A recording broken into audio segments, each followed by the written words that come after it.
Well, hello. Ooh, almost missed my chair. It is high time to get back to finishing up this journal, so I thought I'd bring us back to the entry we left off at. This entry, I was on a little walk with the dog and I heard this really interesting squeak sound from the lake. And I'm like, wait a minute, was that muskrat? Was it otter? Do we have otter here? I know we have muskrat. What's going on? So I made a map and then I did a little comparison between both otter and muskrat right here.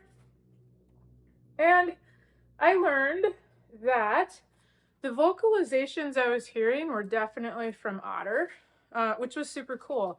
And I have more questions like, can otter and muskrat overlap their habitat and get along or not? Otter eat fish, and this lake or pond isn't very big. So I was really surprised that there is an entire family out there successfully finding food. They were there for several weeks. Anyway, really fun little comparison painting to get started with from that little excursion. All right, so let's get back into it. Again, we're about halfway through, and this is really gonna sort of test my ability to show each of the pages in the remaining part of this nature journal, let you see them without just telling you about them, but also keep it rolling. So, all right, let's see if I can do that. Here goes nothing. Okay, I forgot to mention this that I thought was really cool in reading about river otter. They said one of the notes I took was pups, the young will vocalize to mom. So my best guess, this is who I saw talking along the lake. Also, they were really, really long compared to a muskrat. A muskrat is 20 to 25 centimeters, and an otter is about 3 times as long. And I've seen quite a few muskrats in my lifetime. Between these two and the squeaks, I was like, I'm pretty sure this is river otter. It's kind of an interesting spot to see them. Really cool. Next up, mid-August, I had hummingbirds, ruby-throated hummingbirds that were migrating through my area. I had feeders out and I found it really entertaining to watch their behavior as they were defending that feeder. Mine was mostly first-year birds and females, I think, but I did some notes to help out with figuring out who's who. Next up, a landscape-edo from fall, and that's just a miniature landscape. I love to do these. Sometimes when I don't know what to do, I'll do one of these. And then a couple of butterflies that my kiddos found, my homeschool group, monarch versus a fritillary that was in the area. I took a trip out to Salt Lake City to visit my sister. She lives up a canyon at 6,000 feet, so I did a map of where I was hiking, and then I started to work on a mountain jay, which was a really cool bird that I saw out west. Next, I did some just plain old plein air painting. I visited a local historical home called the Burwell House. Had a good time with some architectural drawing and took a bunch of historical notes. Here we're deeper into fall. Sometimes I like to do just a color map and a sketch. If I have time, I'll complete a painting, another little landscape video. And then this one, I just did notes of what I noticed while I was in the field during this visit.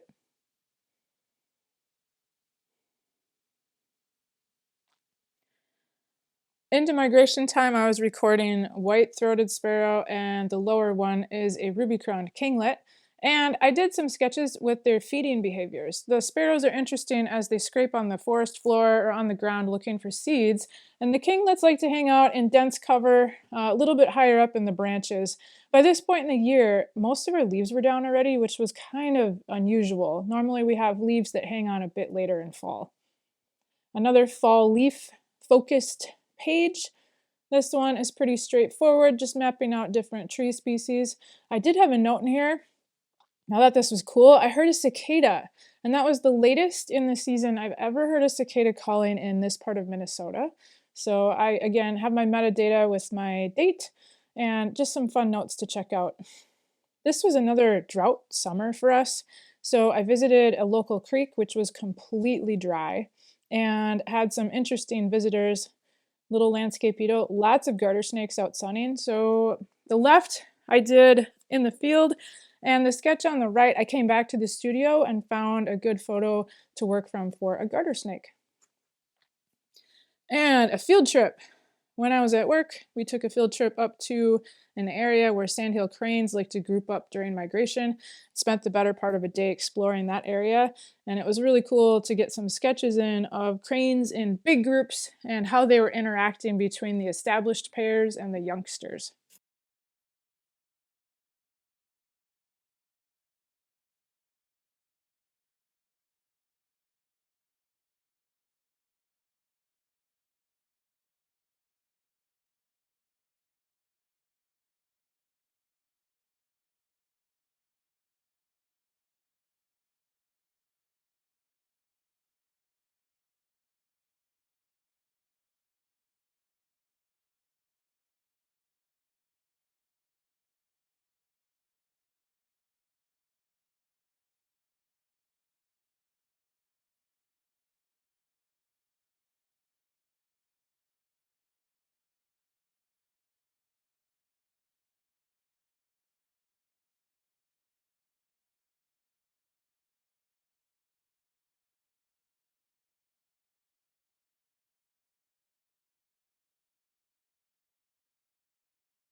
And into March, finally, I had some warm enough weather to go out and create a plein air painting on site.